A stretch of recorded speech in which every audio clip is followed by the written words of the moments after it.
किसान साथियों राम राम। आशा और उम्मीद करता हूं कि आप सब ठीक ठाक होंगे। साथियों, सुबह से बहुत से किसानों और मेरे मित्रों के फोन आ रहे हैं कि अमेरिका और भारत के बीच जो ट्रेड डील साइन हुई है उससे हमारे जिन्सों के ऊपर कितना प्रभाव पड़ेगा, किसान के ऊपर क्या प्रभाव देखा जाएगा। ये सब बातें मैं आपको इस वीडियो के माध्यम से बताने जा रहा हूं। कृपया करके गौर से सुने और पूरा सुने ताकि ये बात आपको समझ आ जाए। साथियों, मैं इसीलिए तो आपसे कहता हूं कि मैं एक एक बात आपको सच्चाई के तौर पर बताने की कोशिश कर रहा हूं, आपसे समर्थन की गुहार लगा रहा हूं। किसान एकता के लिए शाम को 6:30 बजे लाइव सेशन भी चला रहा हूं। अनेक तरह की वीडियो आपकी जानकारी के लिए पहुंचा रहा हूं। ये क्यों पहुंचा रहा हूं? ये आपको जगाने, आपको सावधान करने, आपको इस तरह की बातों की जानकारी देने के लिए काम किया जा रहा है। इसीलिए आपको कहा जा रहा है कि आप सोशल मीडिया पर किसान की आवाज़ को उठाइए, हमारे चैनल को सब्सक्राइब करिए और ज़्यादा से ज़्यादा किसानों को जगा कर ये बात बताने का काम करिए कि आज किसानी खेती के साथ हो क्या रहा है। अब मौके पर दो घटनाएं घटी हैं। एक, बजट में किसानी खेती को अनदेखा किया गया, एक ट्रेड डील को साइन कर दिया गया। कुछ किसान साथी ये कहेंगे कि ये ताऊ तो सरकार के खिलाफ बोलता है। साथियों, मैं सरकार के खिलाफ नहीं बोल रहा हूं। मैं 1960 में सरकार बीजेपी की नहीं थी, उस समय की भी बातें मैं आपको पीछे ले जाऊंगा, आपको बताऊंगा कि इन सरकारों ने हमारे साथ क्या खेल किया। और ये आपको जगाने एक एक बात की जानकारी देने के लिए बात बता रहा हूं। आपकी जानकारी के लिए मैं बता दूं, ये दोनों ही घटनाएं एक साथ घटना मुझे लगता है किसान के लिए दुखदायी साबित होगा। क्यों होगा, इस पर चर्चा फिर करेंगे। पहले मैं थोड़ा पीछे ले जाता हूं। 1960 में हमारे प्रधानमंत्री द्वारा यह एक आह्वान किया गया कि देश के अंदर खाद्यान्न के भंडार बढ़ाए जाएं, उत्पादन बढ़ाया जाए, हरित क्रांति लाई गई। और मैंने पहले भी एक बार आपको बताया था कि देश का जो कुल बजट था उसका 60% हिस्सा खेती के ऊपर खर्च करने की योजना बनाई गई। उस 60% बजट का जो खर्च किसानी खेती पर हुआ, मैं आपके विश्वास के साथ कहता हूं कि उससे किसानों को भारी भरकम फायदा हुआ। नहरें निकाली गई, नाले निकाले गए, जमीनों को समतल बनाया गया, अनेक तरह के एग्रीकल्चर कार्यालय खोले गए, यूनिवर्सिटियां खोली गई, खेती के अंदर अनेक तरह के डॉक्टर विशेषज्ञों की टीमें बनाई गई, बहुत बड़ा डेवलपमेंट और इंफ्रास्ट्रक्चर तैयार हुआ। परंतु उसके बाद क्या हुआ, जो जो किसान क्या ने आमदनी बढ़ा, ये अनाज का उत्पादन बढ़ाना शुरू किया, ज्यों ज्यों ही दिल्ली में बैठी सरकारों ने जो बजट 60% था का हिस्सा था उसको घटाना शुरू कर दिया। शुरू में तो इसको 10 और 15% तक घटाया गया। उसके बाद जो भी सरकार आई उसने कभी 3%, कभी 5%, कभी 8% घटाता आज इसको 3.1% पर लाके खड़ा कर दिया। इसका आप मतलब समझते हो कि हमारे देश के अंदर जितनी आमदनी होती है, चाहे वो हजारों लाखों करोड़ की अरबों की हो, उसका केवल और केवल 3% हिस्सा खेती के कामों के लिए, खेती के रिसर्च के लिए, किसानों को राहत देने के लिए ही प्रयोग किया जाएगा। बाकी का सारा सामान और देश के धंधों के लिए लगा दिया जाएगा। मैं आपकी जानकारी के लिए बता दूं, एक बार ये बात कही गई कि समानांतर तौर पर बंटवारा किया जाए। साथियों, मैं सरकार से एक बात पूछना चाहता हूं कि इस देश के अंदर 150 करोड़ जनसंख्या है और खेती किसानी के साथ 100 करोड़ जनसंख्या जुड़ी हुई है। 50 करोड़ लोग और कोई धंधा करते हैं, चाहे वो सर्विस करते हैं, चाहे बिजनेस करते हैं, जो कुछ करते हैं कर रहे हैं। मैं आपकी जानकारी के लिए बता दूं, देश का सारा पैसा उस 50 करोड़ लोगों के विकास के लिए और 100 करोड़ जनता जो खेती का काम कर रही है उसके लिए केवल और केवल 3% का हिस्सा बजट का प्रयोग में लाया जा रहा है। 100 करोड़ जनसंख्या जनता के लिए, 100 करोड़ किसानी वर्ग के लिए। किसानी वर्ग में मैं समझा दूं, किसान भी आता है, छोटा व्यापारी भी आता है, छोटा दुकानदार भी आता है, छोटा उद्योगपति भी आता है। ये सब किसानी खेती के साथ जो प्रोडक्ट, कोई अनाज उगाता है तो कोई दलिया बनाता है।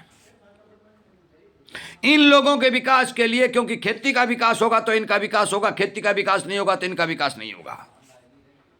केवल 3% के ऊपर लाकर खड़ा कर दिया। यह सबसे बड़ी सरकार की फेलियर है और यह साफ सिद्ध होता है कि खेती किसानी को संपूर्ण रूप से कुचलने का प्रयास किया जा रहा है। ऊपर से जो डील साइन हुई है और अमेरिका के वित्त मंत्री का बयान, मैंने गुआर का वीडियो अपलोड किया, गुआर भाव का अपलोड किया, उसमें पढ़ के सुनाया। अमेरिका के वित्त मंत्री ने स्पष्ट तौर पर कर दिया कि हमारे किसानों को अब गांव में नगद पैसा प्राप्त होगा, क्योंकि हमारे किसानों का माल हम भारत के बाजारों में बेचेंगे।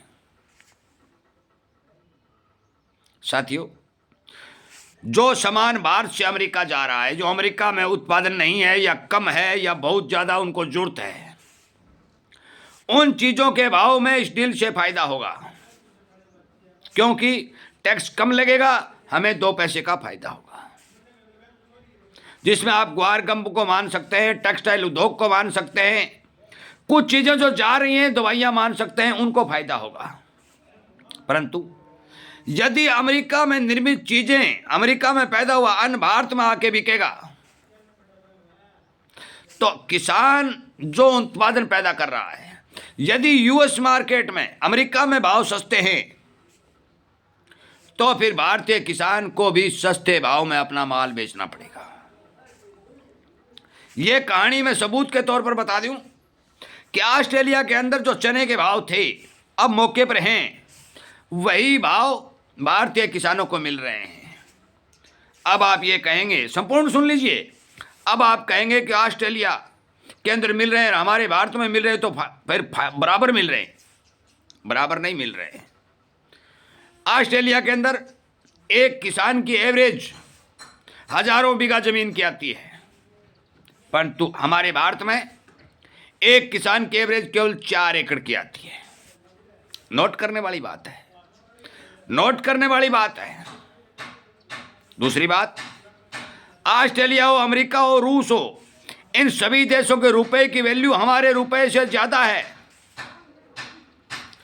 उनका रुपया बड़ा होने के कारण उस रुपए से ज्यादा सामान खरीदा जा सकता है, पर तो हमारा रुपया गिरने के कारण हमें उतना सामान खरीदने की समर्थन नहीं मिल रही है। थोड़ा विचार करके देखिए, थोड़ा सोच करके देखिए कि हमारे एवरेज 4 एकड़ के किसान की आ रही है, इन भावों में 4 एकड़ का किसान अपने घर का लालन पालन नहीं कर सकता आज की महंगाई को देखते हुए। ये ट्रेड डील हुई है, सरकार ने क्या सोच के साइन किया है, क्या विचार लगाया है, मुझे इस बात का पता नहीं, परंतु यह वास्तविक सच्चाई है कि जिस तरह से अब कॉटन के दाम यूएस मार्केट में 62 सेंट चल रहे हैं, हमारे भी नरमा मंदा चल रहा है। केवल सहारा मिला है तो डॉलर के रेट बढ़ने का मिला है। एक बार यूएस मार्केट के अंदर कॉटन के भाव $67 गए थे, हमारे भी नरमा 8,000 रुपए बिका था। अब अमेरिका जो चाहेगा उसके हिसाब से किसानों को भाव मिलेंगे। जो अमेरिका में उत्पादन होता है और वो एक्सपोर्ट करती है। अब आप ये जानकारी रखने का काम करें कि अमेरिका से हमारे कितने माल आ रहा है और हमारा वहां कितना माल आ जा रहा है, क्योंकि हमारे देश में तो मान के चलो साथियों कि इस जनसंख्या को खिलाने के लिए जितनी चाहिए, केवल गेहूं और चावल 2 को छोड़कर किसी भी चीज के अंदर हमारा देश आत्मनिर्भर नहीं है। माल बाहर से आएगा, माल बाहर से आएगा, अंतर्राष्ट्रीय बाजारों के हिसाब से आएगा, और वही भाव किसान को लेकर सब्र करना पड़ेगा। आज तक ये ट्रेड डील अटकी हुई थी हमारे देश, क्योंकि प्रधानमंत्री जी ने एक बात कही थी, स्वदेशी अपनाओ स्वदेशी खाओ। उस नारे को प्रधानमंत्री जी खुद ही भूल गए, उन्होंने उस नारे को रफू चक्कर करते हुए ट्रेड डील साइन कर दी। साथियों, इसका स्पष्ट और सीधा अनुमान है, सीधा आकलन है इस डील से दूध हो, मछली पालन हो, बहुत से प्रोडक्ट हैं, मैं अलग अलग जो नाम लूँगा तो बाजार में किसी तरह की दहशत फैलेगी। किसान सोचेंगे इसमें भारी भरकम मंदा आ जाएगा, क्योंकि कुछ किसानों को ये बात नहीं समझ में आती और वो इसको मंदे के रूप में लेके चलने पड़ते हैं। परंतु आगे आने वाले समय में अभी कोई प्रभाव नहीं होगा। आगे आने वाले समय में यदि ये ट्रेड डील कायम रहती है तो हमारे देश के 25% जिन्सों का उत्पादन करने वाले किसानों को फायदा और 75% जिन्सों का उत्पादन करने वाले किसानों को नुकसान होगा। एक दो चीज में फायदा होने वाली बता दूं, एक दो चीज में नुकसान होने वाली बता दूं। टेक्सटाइल उद्योग, चावल, ये दो चीजें। टेक्सटाइल उद्योग के अंदर कंदरमा, कपास, ये सारा सिस्टम आ रहा है। ग्वार के किसान, अमेरिका जो चीज हमसे खरीद रहा है मोटी मोटी ये 2-3 चीजें खरीद रहा है। हम कितना खरीद रहे हैं?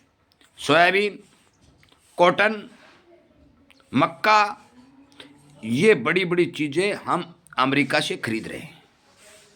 इस बात जो रिपोर्ट निकल के आएगी और बता दिया जाएगा, परंतु मैं आपकी जानकारी के लिए बता दूं कि रिपोर्ट जो आई है ये रिपोर्ट किसानों के लिए फायदे से ज्यादा नुकसानदायक है। इन्हीं बातों के साथ इस वीडियो को विराम देता हूं। जो किसान भाई प्रश्न कर रहे हैं शायद उसका उत्तर मिल गया होगा कि फायदा और नुकसान। 25% किसानों को फायदा, 75% किसानों को इस डील से नुकसान होगा। जय हिंद।